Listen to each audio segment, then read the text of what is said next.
मत्ती 13 अध्याय 3 से 9 पद। और उसने उन्हें दृष्टांतों में बहुत सी बातें कही कि देखो, एक बोने वाला बीज बोने निकला। बोते समय कुछ बीज मार्ग के किनारे गिरे और पक्षियों ने आकर उन्हें चुग लिया। कुछ पथरीली भूमि पर गिरे, जहां उन्हें बहुत मिट्टी ना मिली, और गहरी मिट्टी ना मिलने के कारण वे जल्द उगाए। पर सूरज निकलने पर वे जल गए और जड़ ना पकड़ने से सूख गए। कुछ झाड़ियों में गिरे और झाड़ियों ने बढ़कर उन्हें दबा डाला।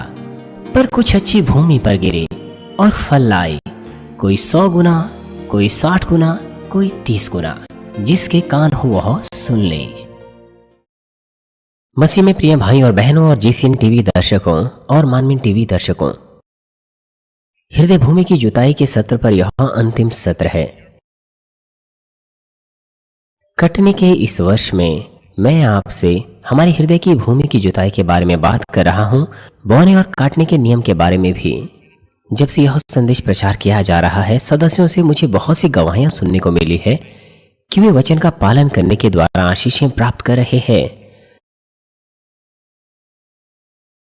बहुत सी आशीषों की कटनी करने का मतलब यह है, आपकी हृदय की भूमि अधिक और अधिक अच्छी हृदय की भूमि बनती जा रही है। हालांकि कुछों ने तो आप में से पूरी तरह से हृदय की अच्छी भूमि को जोत लिया है।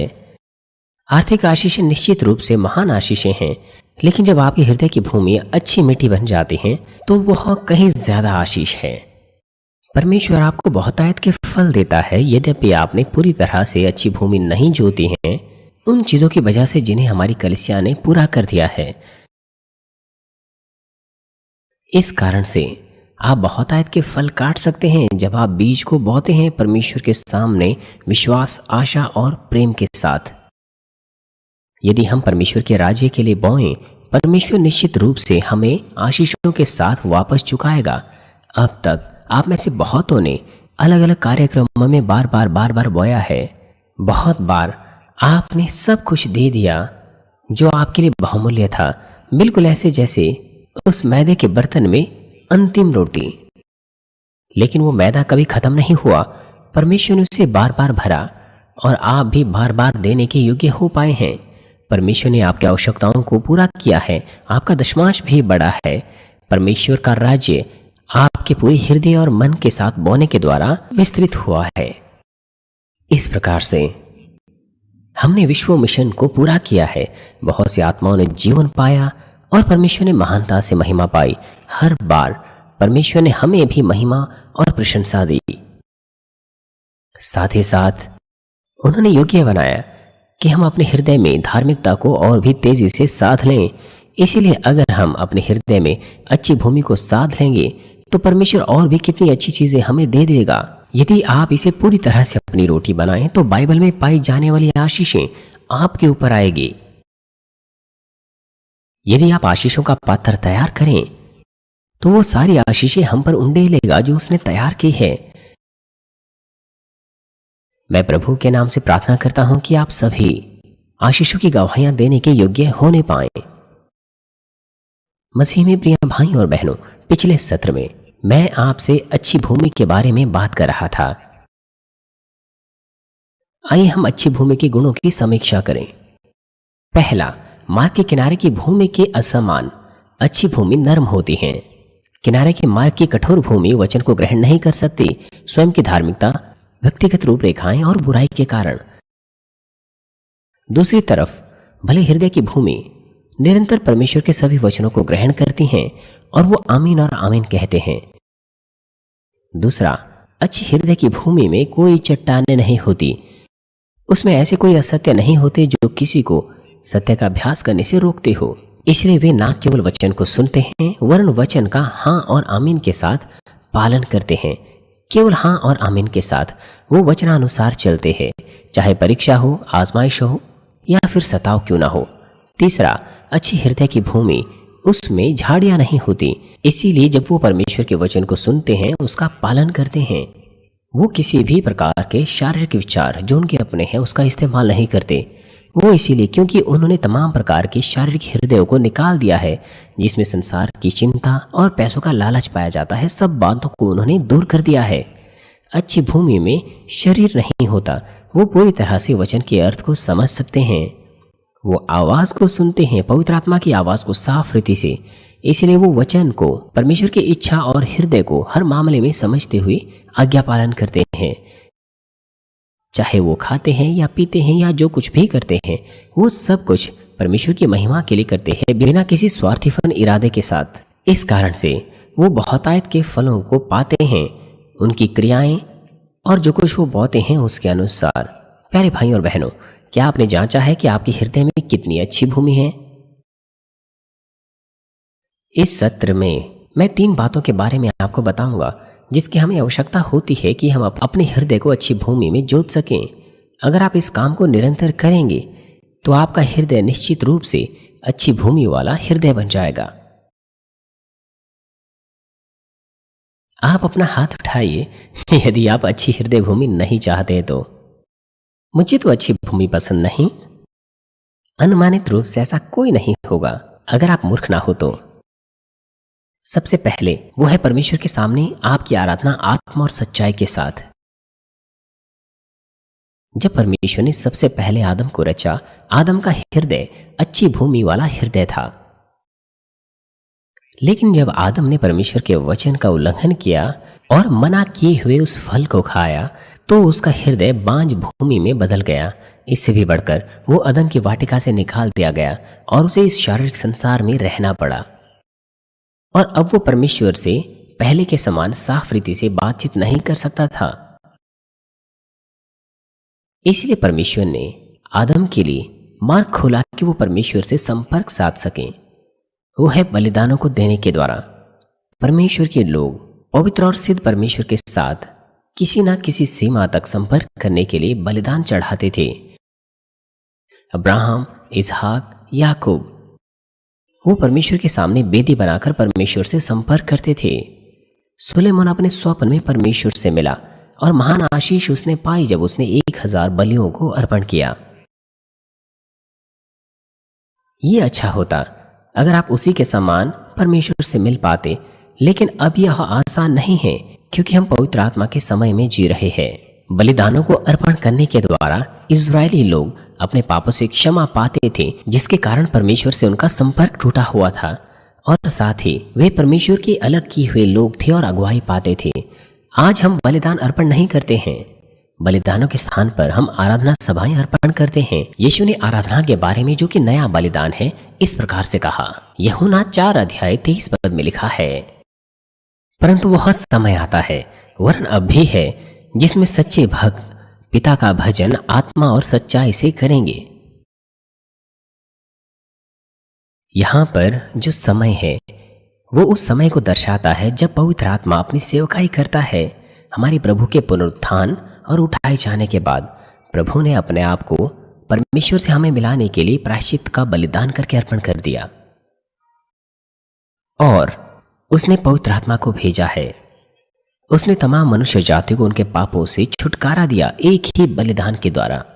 और तब के बाद परमेश्वर के लोग आत्मा और सच्चाई से परमेश्वर की आराधना करते हैं, जानवरों के लहू को बलिदान करने के बजाय।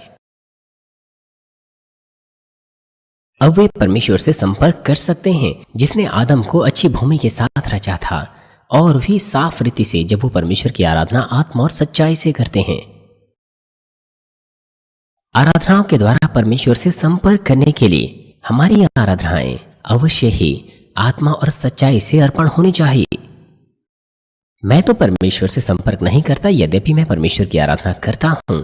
यदि आप ऐसा कहते हैं तो अपने आप को जांचिए, आप क्या आप आत्मा और सच्चाई से परमेश्वर की आराधना करते हैं?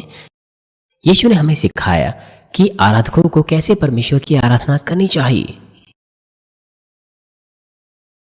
यूहन्ना 4:24 में यीशु ने कहा, परमेश्वर आत्मा है और अवश्य है कि उसके भजन करने वाले आत्मा और सच्चाई से भजन करें।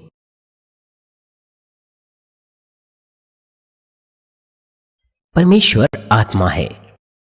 हम परमेश्वर से संपर्क केवल तब कर सकते हैं जब हम आत्मा और सच्चाई से आराधना करते हैं। यहाँ पर आत्मा से भजन करने का मतलब है हम परमेश्वर की आराधना अपने पूरे हृदय से करते हैं, हमारे हृदय में पवित्र आत्मा के साथ। आत्मा में आराधना करने का मतलब है परमेश्वर की आराधना करना अपने पूरे हृदय से पवित्र आत्मा के साथ। और अब क्या आप अपने पूरे हृदय से परमेश्वर की आराधना करते हैं पवित्र आत्मा के साथ? वो है परमेश्वर के वचन को सुनना पवित्र आत्मा की परिपूर्णता में और उसे अपनी रोटी बनाना, आत्मिक रोटी।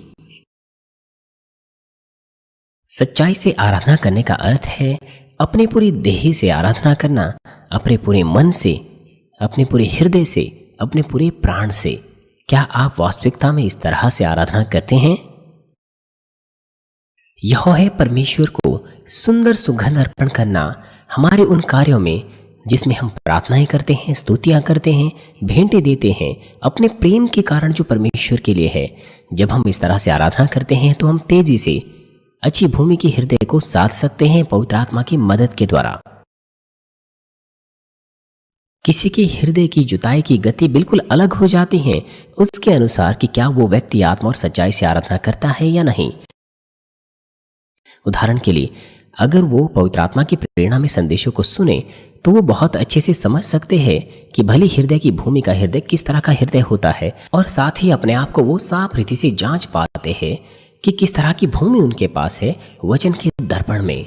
जब वो विशेष अनुग्रह पाते हैं तो न केवल वो अपने हृदय की अवस्था को जांच पाते हैं, वरन जब वो संदेश सुनते हैं तो उनके हृदय के जो झाड़ियां और पत्थर होते हैं वो भी निकल जाते हैं। इसीलिए मैं आपसे विनती करता हूं कि आप जांचिए कि क्या आप सचमुच आत्मा और सच्चाई से आराधना कर रहे हैं या नहीं। यदि आप आत्मा और सच्चाई से आराधना करें तो आप खुश रहेंगे परमेश्वर की आराधना करने में, आप आनंदित होंगे वचन को सुनने में, परमेश्वर का भजन गाने में, परमेश्वर की स्तुतियां गाने में।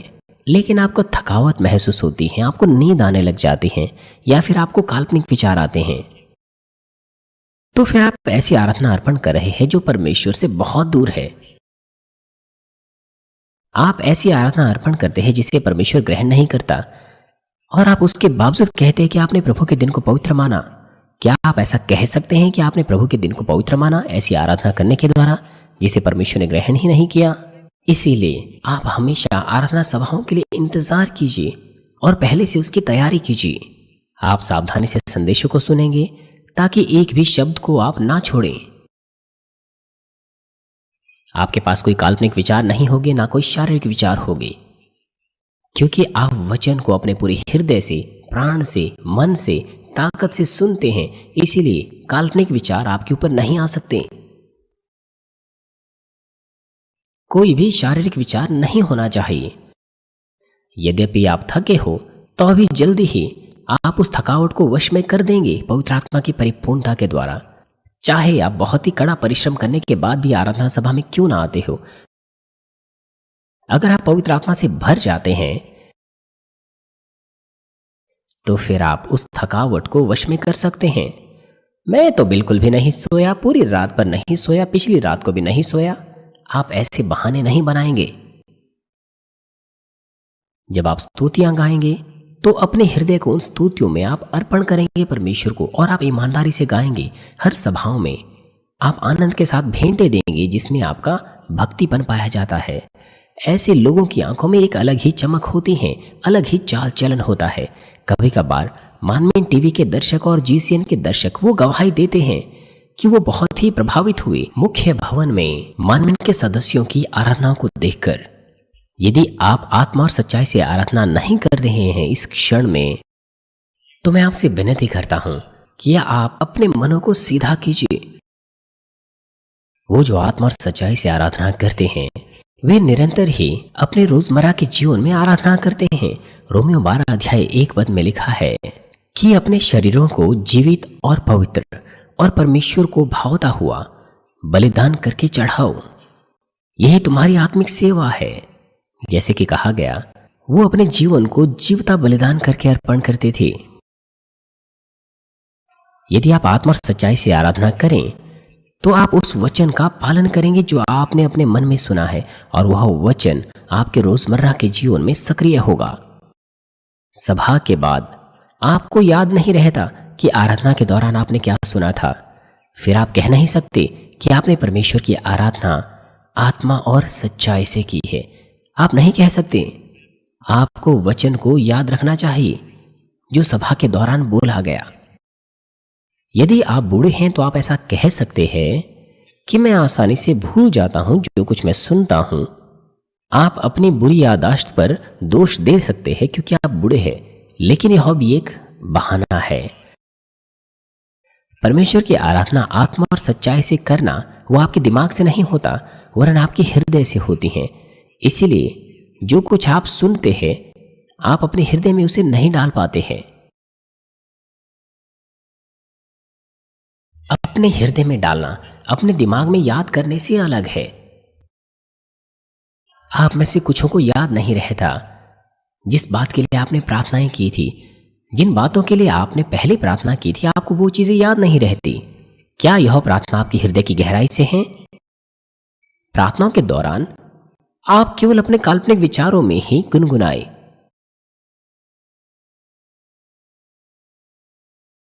क्यों आपको प्रार्थना याद नहीं रहती जो आपने की है? क्यों आपकी की गई प्रार्थना आपको याद नहीं रहती? वो इसीलिए क्योंकि आपने काल्पनिक विचारों में प्रार्थनाएं की।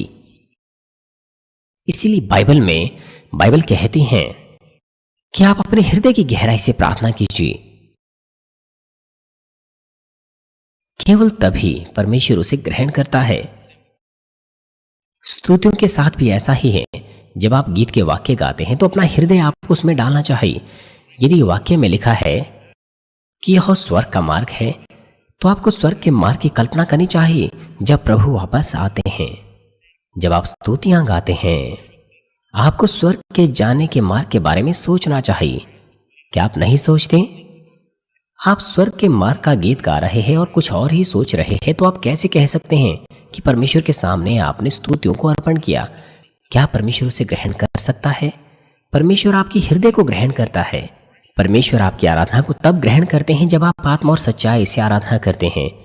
स्तुतियां और प्रार्थनाओं के साथ भी यही है। परमेश्वर आत्मिक स्तुतियों को, आत्मिक सेवाओं को, आत्मिक प्रार्थनाओं को ग्रहण करता है। परमेश्वर शारीरिक प्रार्थना, शारीरिक सेवाओं को, आराधनाओं को ग्रहण नहीं करता। यदि आप आत्मा और सच्चाई से आराधना करें तो फिर आप जो वचन आपने सुना है उसे अपने मन में रखेंगे और वह वचन आपके रोजमर्रा के जीवन में सक्रिय होगा। आपको वो वचन याद आएगा जो आपने सुना है, इसीलिए उस वचन पर चलना आसान होगा। जब आप वचन पर चलेंगे तो आप वचन में पाए जाने वाले सामर्थ्य का अनुभव करेंगे। आराधना सभाओं के द्वारा आप आत्मा से भर जाएंगे। इसलिए आप हमेशा परमेश्वर को आनंद और धन्यवाद की सुगंध को अर्पण कर सकते हैं। इसीलिए आपके हृदय की भूमि वो जुत जाएगी। मैं प्रभु के नाम से प्रार्थना करता हूं कि आप सभी आराधनाओं को साल के 52 सप्ताहों में आत्मा और सच्चाई से अर्पण करें, ताकि आप तेजी से अपने हृदय की भूमि को अच्छी भूमि में जोत सकें। अपने हृदय की भूमि को अच्छी भूमि में बनाना एक साल में वो मुश्किल नहीं है। यदि आप आत्मा और सच्चाई से आराधना करें, एक भी वचन ना खोएं, हर वचन को अपने हृदय में डालें और उसका अभ्यास करें, तो आप कर सकते हैं। मसीह में प्रिय भाई और बहनों, दूसरा पहलू जिसकी हमें आवश्यकता होती है अपने हृदय की भूमि को जोतने के लिए, वो है प्रचंड प्रार्थनाएं। पहला तीमुथियो 4:5 में लिखा है, क्योंकि परमेश्वर के वचन और प्रार्थना के द्वारा शुद्ध हो जाते हैं। परमेश्वर कहता है कि आपको पवित्र बनना है जैसे मैं पवित्र हूं। यदि आप पवित्र बनना चाहते हैं तो आप इसे केवल परमेश्वर के वचन और प्रार्थना के द्वारा कर सकते हैं। बिना प्रार्थना से यह संभव नहीं है। बिना प्रार्थना के आप पाप और बुराई दूर नहीं कर सकते। आप अच्छी भूमि नहीं बन सकते। केवल तब जब आप प्रार्थना करते हैं तभी आप पवित्र आत्मा की परिपूर्णता पा सकते हैं और इसे संभव बना सकते हैं। आप इसे केवल तभी कर सकते हैं। सिर्फ यह एहसास करने के द्वारा कि आपके पास बहुत सारी झाड़ियां और चट्टान हैं, आप पूरी तरह से उन्हें दूर नहीं कर सकते। असल में आप अपनी इच्छा शक्ति से उन्हें निकाल नहीं सकते। हमारी हृदय की भूमि और हमारी हृदय की भूमि में असत्य वो आत्मिक क्षेत्र से संबंध रखते हैं जो अदृश्य है। इसीलिए हम असत्य को अपने हृदय की भूमि से केवल आत्मिक तरीकों से ही निकाल सकते हैं। दूसरे शब्दों में, प्रार्थनाओं के द्वारा कोई ना कोई आत्मिक क्रिया होनी चाहिए ताकि हम में जो असत्य है उसे हम पूरी तरह से निकाल सकें। जब परमेश्वर ने आदम और हवा को अदन की वाटिका से निकाल दिया तो उसने इस तरह से कहा। उत्पत्ति 3:17 से 19 में उसने कहा, और आदम से उसने कहा, तूने जो अपनी पत्नी की बात सुनी और जिस वृक्ष के फल के विषय में मैंने तुझे आज्ञा दी थी कि तू उसे ना खाना, उसको तूने खाया है, इसीलिए भूमि तेरे कारण शापित है। तू उसकी उपज जीवन भर दुख के साथ खाया करेगा और वह तेरे लिए कांटे और ऊंट कटारे उगाएगी और तू खेत की उपज खाएगा और अपने माथे के पसीने की रोटी खाया करेगा और अंत में मिट्टी में मिल जाएगा, क्योंकि तू उसी में से निकाला गया है। तू मिट्टी तो है और मिट्टी ही में फिर मिल जाएगा। भले और बुरे के ज्ञान के वृक्ष से खाने के बाद आदम श्रापित हुआ और अदन की वाटिका में से निकाल दिया गया। और फिर जो जीवित आत्मा थी वो मर गई, इसलिए परमेश्वर ने उससे कहा कि तू मिट्टी में मिल जाएगा, क्योंकि वह मिट्टी में से निकाला गया था, बनाया गया था। ये परमेश्वर ने आदम को कहा। यह आयत केवल शारीरिक भूमि को ही नहीं दर्शाती है, आत्मा में यह हमारे हृदय की भूमि पर भी लागू होती हैं। हम अपने हृदय की भूमि को तभी जोत सकते हैं और बहुतायत के फल तभी काट सकते हैं जब हम प्रचंड प्रार्थनाएं करते हैं, उत्साही प्रार्थनाएं करते हैं। एक दिन शायद शुक्रवार की रात्रि सभा में किसी ने मुझसे कहा कि मैं उसके लिए प्रार्थना करूं, और मैंने उसके लिए प्रार्थना की। और हाल ही में मैंने उसे देखा, उसका चेहरा जलता हुआ लाल दिखाई दे रहा था। मैंने उसे पूछा कि समस्या क्या है, और उसने कहा कि जब से उसने मेरी प्रार्थनाओं को ग्रहण किया है तो उसके ऊपर आग उतर आई है और वो आग अभी भी उसमें है। उसका पूरा शरीर उत्साह से भरा हुआ था। वो आग इतनी प्रज्वलित थी, इतनी गर्मी थी कि उसका शरीर अभी भी गर्मी से भरा हुआ था। किसी और की प्रार्थनाओं को ग्रहण करने के द्वारा आग को प्राप्त करना यह अच्छा है, लेकिन ये और भी कितना अच्छा होगा अगर आप स्वयं से प्रार्थना करने के द्वारा उस आग को प्राप्त करें। यदि आप अपनी प्रार्थनाओं में पुकारें अपने हृदय की गहराई से, तो फिर आप इस आग को प्राप्त कर सकते हैं। आप कर सकते हैं। यदि आप पवित्र आत्मा की प्रेरणा और परिपूर्णता में प्रार्थना करें, 30 मिनट के अंदर या 1 घंटे के अंदर आप उस आग को प्राप्त कर देंगे। आप इस आग को स्वयं से पाइए जब आप प्रार्थना करते हैं। जब आप किसी और से प्रार्थना ग्रहण करते हैं तो जो कार्य प्रकट होते हैं वो कार्य होंगे। किसी भी प्रकार की छोटी छोटी बीमारियां वो चंगी हो जाएगी। आप इसे कर सकते हैं। आप स्वयं से इसे कर सकते हैं।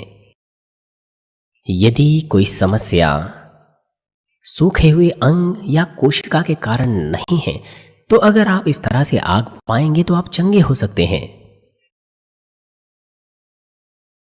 क्योंकि आप पवित्र आत्मा की प्रेरणा और परिपूर्णता में प्रार्थना करते हैं। तो वो प्रार्थना स्वर्ग में पहुंचेंगे और आप तेजी से प्रार्थनाओं के उत्तर प्राप्त कर सकते हैं।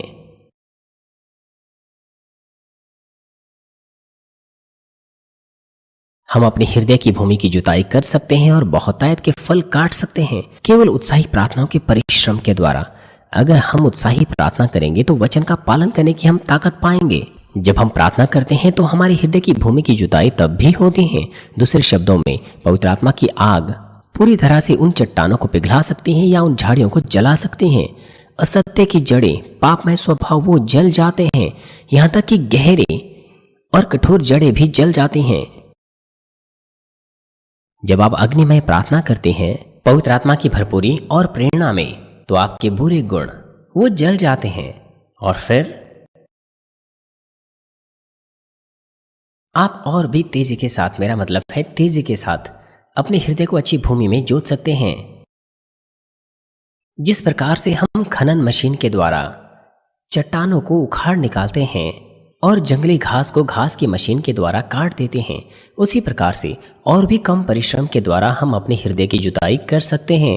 इब्रानियों में लिखा है कि आप प्राण देने के बिंदु तक पाप के विरोध में संघर्ष करो, लेकिन जब आप पवित्र आत्मा की परिपूर्णता प्राप्त करते हैं तो पवित्र आत्मा आपको उन सबों को जलाने में मदद करता है, इसलिए वो आसान होता है। हम अपने हृदय की भूमि को और भी तेजी के साथ जोत सकते हैं अगर हम हर दिन इन कामों को कर सकें तो। इसलिए मैं आपसे विनती करता हूं कि आप उत्साह से और निरंतर प्रार्थना करें। प्रार्थना निरंतर करें। परंतु जबकि चट्टानें और झाड़ियां लगभग निकल चुकी होती हैं और उस वक्त बीच में ही अगर आप प्रार्थना करना रोक दें तो ये कितना शोचनीय है, ये कितना शोचनीय है, कितना खेदजनक है। अगर आप नए विश्वासी नहीं हैं और अगर आप प्रार्थना भी नहीं कर रहे हैं तो आपको पता होना चाहिए कि आप अपने हृदय की भूमि की जुताई नहीं कर रहे हैं। राजा दाऊद, जिसको आप में से बहुत सी प्रेम करते हैं, वो बहुत सी आजमाइशों से गुजरा जब तक कि सिद्ध ना बन गया, और उन कड़ी परीक्षाओं के दौरान वो हमेशा परमेश्वर से प्रार्थना करता था। उसने प्रार्थनाएं नहीं रोकी, यहां तक कि गंभीर शोधन में भी उसने प्रार्थनाएं नहीं रोकी। परमेश्वर के विरुद्ध वो नहीं कुड़कुड़ाया। यदि आप आजमाइशों से गुजरें और फिर प्रार्थना रोकें और कुड़कुड़ाने लग जाएं, तो आपको पता होना चाहिए कि आप एक नए विश्वासी हैं और आप विश्वास के पहले स्तर पर है, पहले विश्वास के स्तर पर।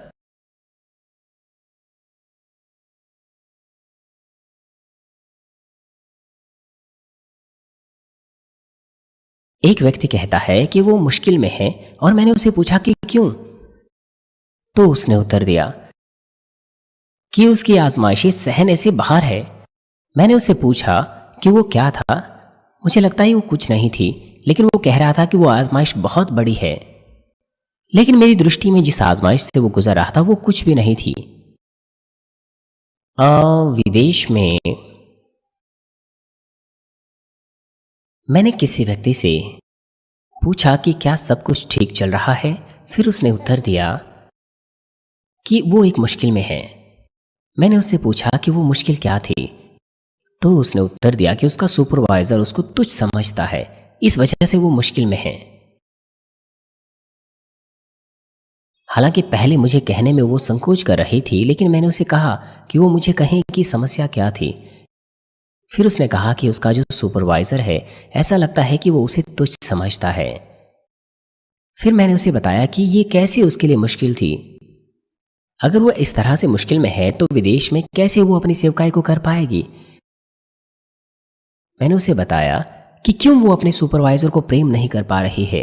मैंने उसे कहा कि ऐसा मत सोचिए कि आपका सुपरवाइजर आपको नीचा समझता है, वरन अधिक प्रार्थना कीजिए, ताकत पाइए, पवित्रीकरण में आइए और आत्मा में आइए। यदि आप यह सोचने लग जाएगी क्योंकि वो आपसे प्रेम करती हैं इसीलिए वो आपसे ऐसा व्यवहार करती हैं, तो यह आपके लिए कष्ट नहीं होगा। इस तरह से आप कैसे मुश्किल में हो सकती हैं। हालांकि वो उस देश में अच्छा कर रही है जहां खाना अलग है, मौसम अलग है, इसलिए उसे क्या करना है, खाली हाँ और आमीन कहना है। लेकिन परंतु वो इस मुश्किल में है। लोग बिना किसी कारण के कष्ट में आ जाते हैं, यहां तक कि वो कोई शोधन भी नहीं होता, लेकिन लोगों को लगता है कि वो आजमाइश है। वो सताव नहीं होता, लेकिन लोग कहते हैं कि वो सताव है। वो कहते हैं कि उन पर सताव हो रहा है और वो कष्ट में है। परमेश्वर के जो लोग हैं और वे जिनके पास विश्वास है, वो अच्छे से शोधन से गुजरते हैं और वो आनंद और धन्यवाद से करते हैं इसे, क्योंकि वो आशीषों के बारे में सोचते हैं जो उन्हें इस शोधन के बाद मिलेगी। इसीलिए वो इसे कर सकते हैं खुशी के साथ।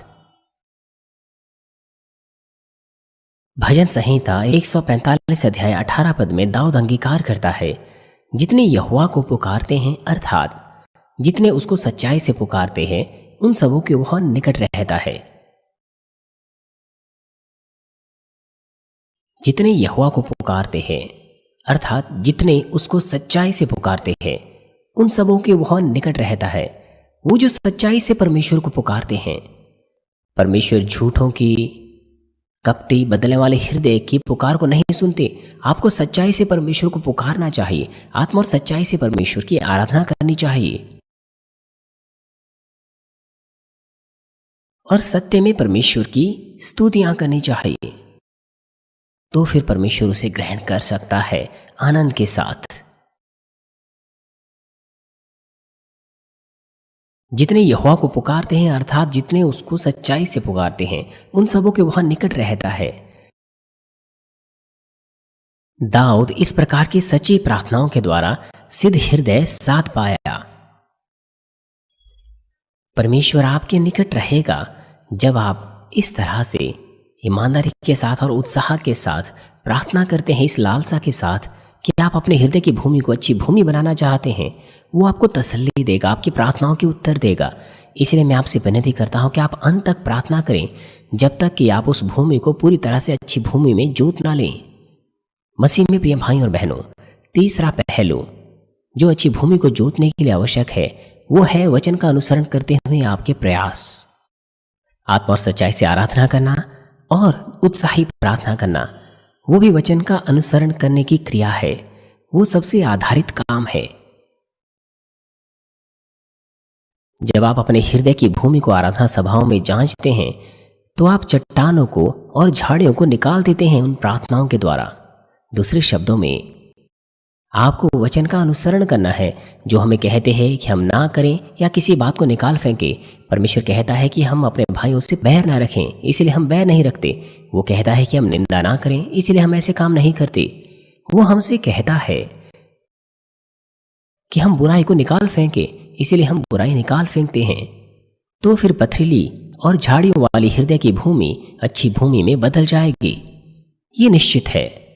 और उसी वक्त आपको बीज बोना है, अर्थात हमें वचन का अनुसरण करना है जो हमें कहता है कि हम ये करें और किसी बात को माने।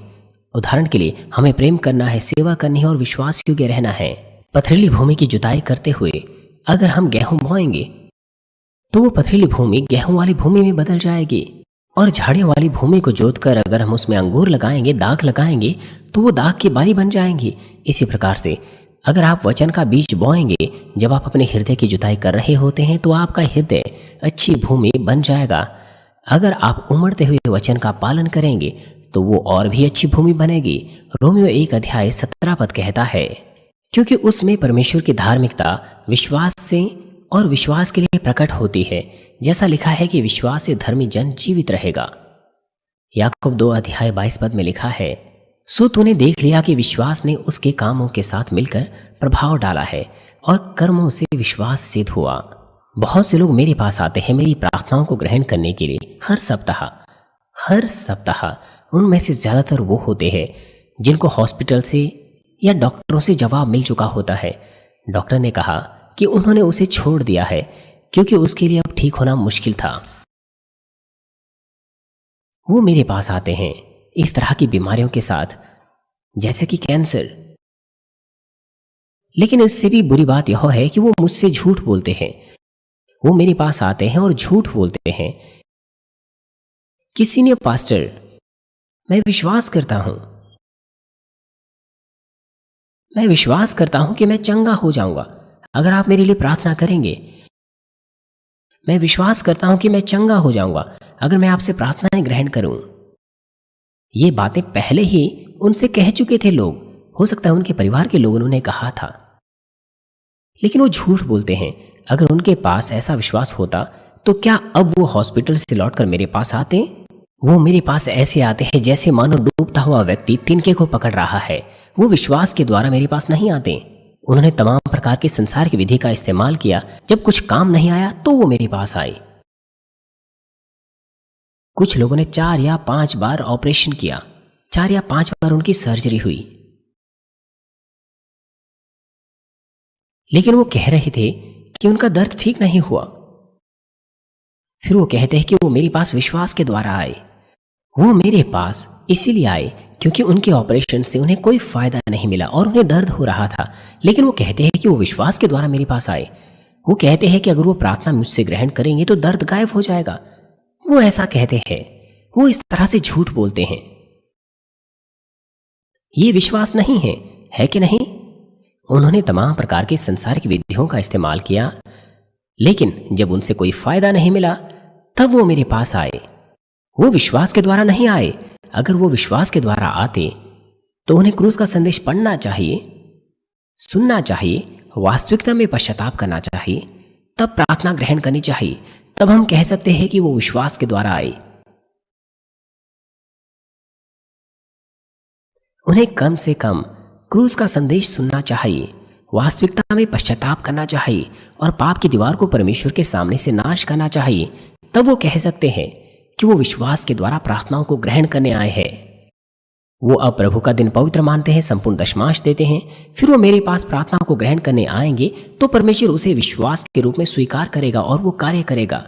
लेकिन लोग झूठ पर झूठ बोलते हैं। इसलिए आपने देखा कि विश्वास ने अपने कर्मों के द्वारा कार्य किया है। विश्वास कर्मों के द्वारा सिद्ध होता है। आपको परमेश्वर के वचन का विश्वास के साथ पालन करना चाहिए। आप सबके सब लोग इसे जानते होंगे, लेकिन कुछ नए विश्वासी भी हो सकते हैं। मैं आपको दिखाऊंगा कि विश्वास कैसे कर्मों में प्रकट होता है, सिद्ध होता है। विश्वास कामों के साथ सिद्ध होता है, सिर्फ होठों की बातों के द्वारा नहीं, वरन आपके काम में वो दिखना चाहिए। सो तूने देख लिया कि विश्वास ने उसके कामों के साथ मिलकर प्रभाव डाला है और कर्मों से विश्वास सिद्ध हुआ। कर्मों से विश्वास सिद्ध हुआ। पिता परमेश्वर कहते हैं कि सब कुछ आपके विश्वास अनुसार होगा। मान लीजिए मैं प्यासा हूं, हालांकि मैं प्यासा नहीं हूं। मान लीजिए मैं प्यासा हूं। अगर मैं पानी पीऊंगा तो मेरा गला साफ होगा, मेरी आवाज अच्छी होगी। क्या आप विश्वास करते हैं? हाँ, विश्वास करते हैं, क्योंकि आपको इसका अनुभव है। अगर मैं इस पानी को पीऊंगा, मेरी प्यास बुझ जाएगी, मेरी आवाज अच्छी हो जाएगी। मैं इसे जानता हूं, इस पर विश्वास करता हूं।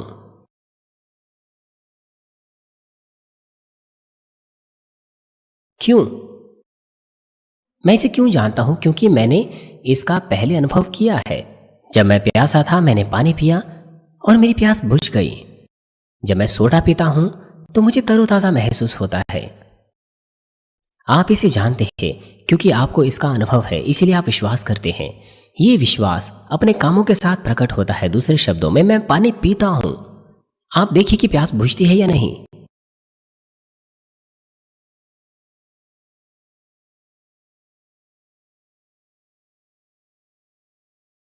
मैंने विश्वास के साथ काम किया और कर्मों ने विश्वास को सिद्ध किया। मैंने विश्वास किया कि मेरी प्यास बुझ जाएगी, और जब मैंने वास्तविकता में काम किया तो मेरा विश्वास सिद्ध हुआ, मेरी प्यास बुझ गई। नहीं नहीं, आपको कैसे पता? आप सबों ने इसका अनुभव किया है, आपने किया, इसीलिए आपने विश्वास किया है कि नहीं?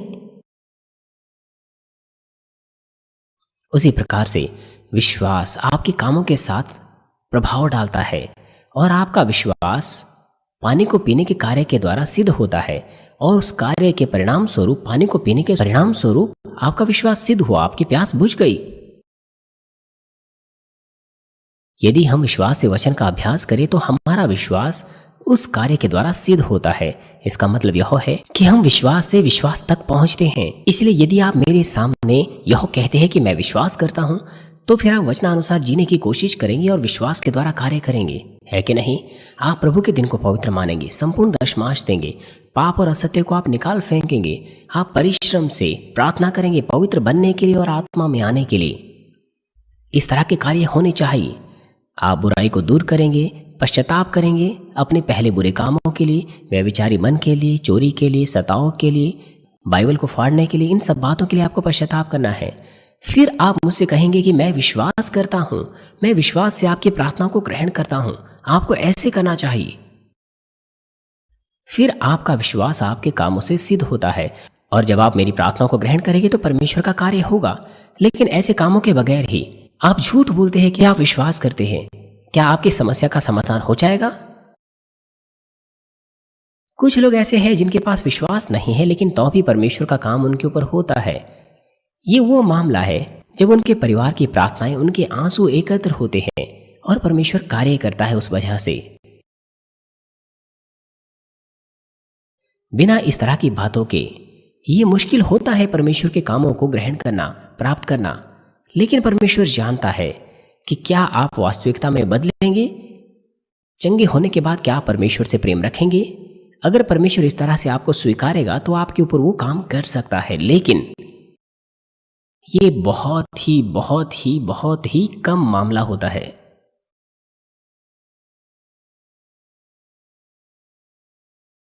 यद्यपि पूरी तरह से अभी हम अच्छी भूमि नहीं भी है, तो भी हम अच्छी भूमि बन सकते हैं अगर हम परिश्रम से भूमि पर जुताई करें। जैसे जैसे हम अच्छी भूमि बनाते हैं, मानव के सदस्य इसके गवाह है। मैं विश्वास करता हूँ कि दृश्य तौर पर आप परमेश्वर से नहीं मिले, आपके पास शुरू से ही अच्छी भूमि नहीं थी, लेकिन क्योंकि आप मेहनत से अपनी भूमि की जुताई कर रहे हैं, इसलिए काफी हद तक आपकी हृदय भूमि अच्छी भूमि बन गई है और आप में से बहुतों ने पूरी तरह से अच्छी भूमि को जोत लिया है। इसलिए मैं आपसे विनती करता हूँ कि आप मेहनत से अपनी भूमि को जोतें, विश्वास, आशा और प्रेम के साथ।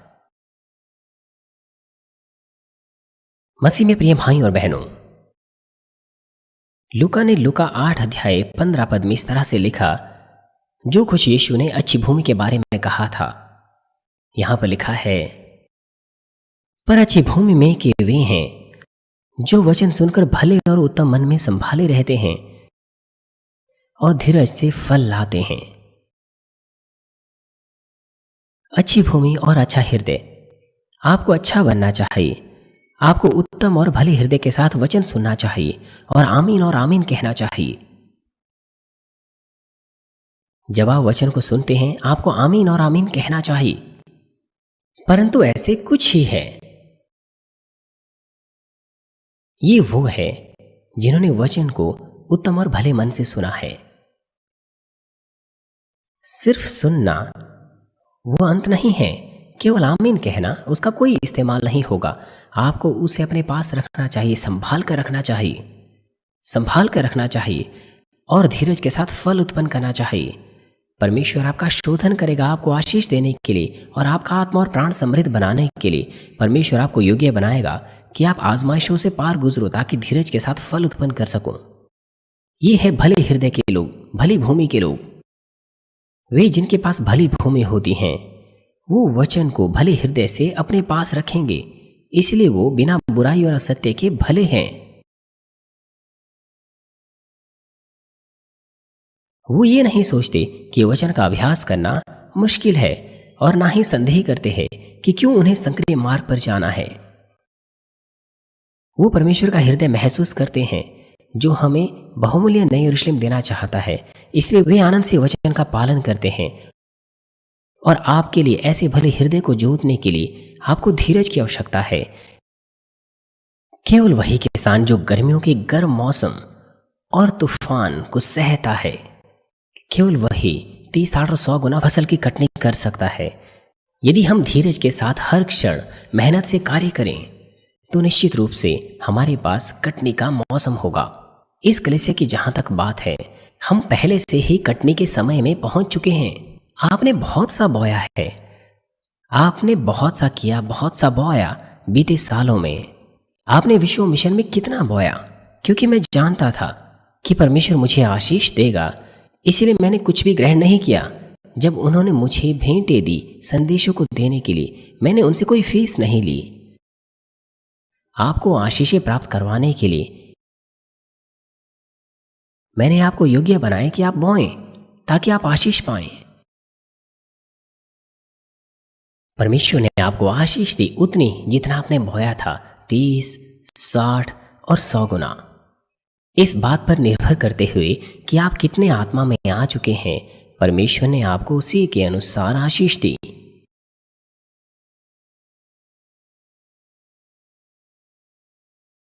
इस कलीसिया की जहां तक बात है, हम पहले से ही कटनी के समय में पहुंच चुके हैं। मैं आपसे विनती करता हूं कि आप थोड़ी सी और हिम्मत बांधिए और व्यक्तिगत रूप से भी कटनी के समय का आनंद लीजिए। यदि आप आत्मा और सच्चाई से आराधना करें, जोशीली प्रार्थना करें, मेहनत से वचन का पालन करें, तो वो समय घट जाएगा। मुझे आशा है कि आप बहुतायत के फलों को आत्मा और देह में अर्पण कर सकें, जिसमें ज्योति और पवित्र आत्मा के फल भी हो, और साथ ही आप उन्हें पिता परमेश्वर के सिंहासन में नई यरूशलेम में भी अर्पण कर सकें। हमारे प्रभु यीशु मसीह के नाम से मैं प्रार्थना करता हूं, आप इस संदेश की रोटी बनाएं। समझिए कि मार्ग के किनारे की भूमि क्या है, पथरीली भूमि क्या है, आपके पास किस प्रकार की हृदय भूमि है, और उसे मेहनत से जोतिए। आपको मेहनत से उसे जोतना है, जुताई करनी है। कठोर भूमि की जुताई कीजिए और उसे अच्छी भूमि में बदल दीजिए। बुरी हृदय को जोतिए और उसे नम्र हृदय बनाइए।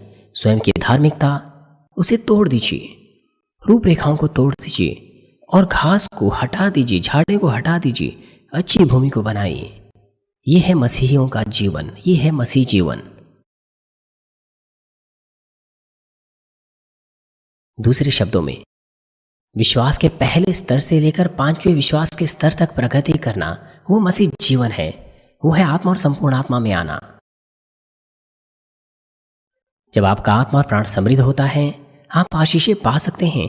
जब आप संपूर्ण आत्मा में आते हैं तो आप सब बातों की आशीषें पाएंगे। जो कुछ भी आप करेंगे वो संपन्न बनेगा, सब कुछ संपन्न बन जाता है। ये निश्चित है, आप इसे जानते हैं। आप इसे मेरे मामले को देखकर जानते हैं। परमेश्वर ने उस प्रकार से कार्य किया है। ऐसी बहुत सारी गवाहियां हैं इस प्रकार की। क्या आपको ऐसे लोग नहीं दिखते जिन्होंने अच्छा मसीह जीवन जिया और उन्होंने आर्थिक, स्वस्थ और बच्चों की आशीषें पाई हैं? आइए संदेश पर सोचेंगे और साथ मिलकर प्रार्थना करेंगे। हालेलुया। पिता परमेश्वर, धन्यवाद आपके प्रेम और अनुग्रह के लिए। इस संदेश को आशीष दीजिए कि हम में जीवन और विश्वास बने। मैंने हृदय भूमि की जुताई के बारे में संदेश दिए हैं। मैंने अच्छी भूमि के बारे में बात की और साथ ही मैंने उन्हें बताया कि भली भूमि की जुताई कैसे होती है और किस तरह की आशीषें हमें मिलती हैं जब हमारे पास अच्छी भूमि होती है।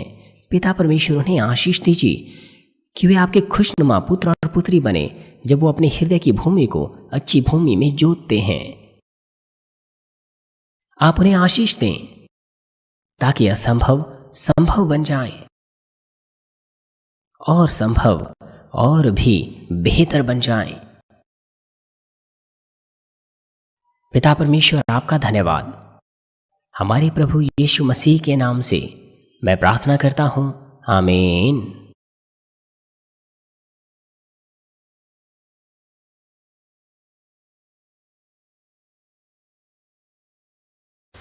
हालेलुया। सर्वशक्तिमान प्रेमी पिता परमेश्वर, कृपया अपना हाथ सभी भाइयों और बहनों पर रखें जो इस वक्त इस प्रार्थना को ग्रहण कर रहे हैं। सभी सदस्यों पर अपना हाथ रखिए, शाखा कलीसियाओं में और स्थानीय कलीसियाओं में, और तमाम GCN टीवी दर्शकों पर और मानवीय टीवी दर्शकों पर, और वे जो इस सभा को सैटेलाइट, केबल और इंटरनेट पर संसार भर में देख रहे हैं।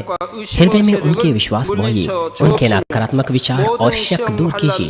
तमाम क्लेश और आजमाइशें उन्हें छोड़कर चली जाएं। पवित्र आत्मा की आग के द्वारा सिर से लेकर पैर तक उनके तमाम बीमार और प्रभावित अंगों को झुलसा दीजिए। तमाम कोशिकाओं, ऊतक और तंत्रिकाओं को, तमाम अंदरूनी अंग और आंतों समेत सृष्टि की ज्योति उन पर आ जाए। यीशु मसीह के नाम से मैं आज्ञा देता हूँ, शत्रु, दुष्ट और शैतान, तमाम बीमारियां, रोगाणु, विषाणु और निर्बलताएं दूर हो। ज्योति उन पर चमके। उनके सभी असाध्य और अंतकारी रोग पवित्र आत्मा की आग के द्वारा जला दीजिए। तमाम प्रकार की महामारियां और संक्रामक रोग, मलेरिया समेत दूर कीजिए। तमाम प्रकार की नई और अज्ञात बीमारियां, स्वाइन फ्लू सहित, उनसे दूर हो और साफ हो जाएं और चंगे हो जाएं। तमाम प्रकार के संक्रामक रोग जैसे कि जुकाम और बुखार उनसे दूर हो। पिता, उन्हें तमाम प्रकार के रोगाणुओं और विषाणुओं और बैक्टीरिया से सुरक्षा दीजिए। तमाम प्रकार के कैंसर, पेट के कैंसर, फेफड़े के कैंसर, जिगर के कैंसर, छाती के कैंसर, पेट के कैंसर और आंतों के कैंसर से उन्हें चंगा कीजिए। एड्स, ल्यूकेमिया, दिमागी रक्तचाप, उच्च रक्तचाप, धीमा रक्तचाप, हृदय की बीमारी, फेफड़ों की बीमारी, मधुमेह, थायराइड की बीमारी, स्त्री रोग और तमाम सूजन और जलन दूर हो। पोलियो, लकवा, गठिया और हर्निया से उन्हें चंगा कीजिए। तमाम प्रकार के दर्द गायब हो जाएं। पेट दर्द, सिर दर्द और मानसिक दर्द सहित तमाम प्रकार की मिर्गी, स्वलिनता, उदासी, तंत्रिका रोगों से उन्हें आजाद कीजिए। उन्हें तमाम प्रकार के लकवों से खोल दीजिए। वे उठे, चलें और कूदें। वो अच्छी आंखों की दृष्टि प्राप्त करें और अच्छी सुनने की शक्ति प्राप्त करें। अंधों की आंखें खुल जाएं, बहरों के कान खुल जाएं और गूंगे बोलने लगे। तमाम प्रकार के दुर्घटना के दुष्प्रभाव चंगे कीजिए। कड़की और टूटी हड्डियां चंगी कीजिए। उन्हें जलन से ठीक कीजिए। जलन और दहन संवेदना उनसे दूर हो। पिता, कोई दाग वहां न रह जाए। तमाम प्रकार के नशे की लत से, जहर पदार्थ और उनके इस्तेमाल से साफ हो जाओ।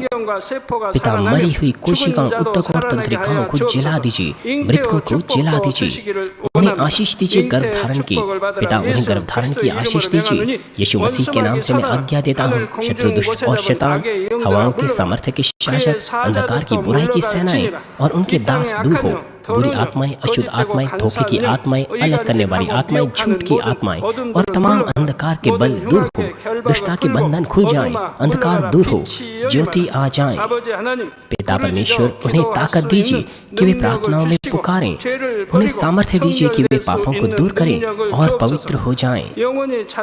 वो भले चंगे रहें जब उनका प्राण समृद्ध होता है। उनके परिवारों में भी सुसमाचार का प्रचार हो।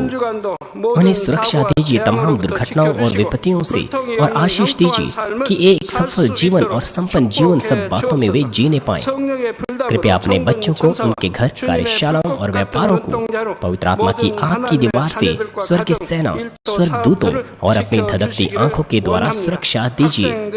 विद्यार्थियों को बुद्धि और समझ दीजिए, जोश और जुनून, मेहनत और पढ़ाई की इच्छा से भर दीजिए। उनके हृदय और मनों को संसारिक बातों से बचाएं और उनके हृदयों में और भी अधिक जोश और प्रेम परमेश्वर के लिए बो दीजिए। अपने बच्चों को आशीष दीजिए कि वे सब बातों में आपको महिमा दे, जो कुछ भी करें, चाहे वे खाए पिए या जो कुछ भी करें, वे अंगीकार करने पाएं और जीवित परमेश्वर की गवाही यह कहकर देने पाएं कि मैं परमेश्वर से मिला हूँ, मैंने उससे आशीषें और उत्तर प्राप्त किए हैं। पिता परमेश्वर, आपका धन्यवाद। सारी महिमा केवल आपको मिले। हमारे प्रभु यीशु मसीह के नाम से मैं प्रार्थना करता हूँ, आमीन।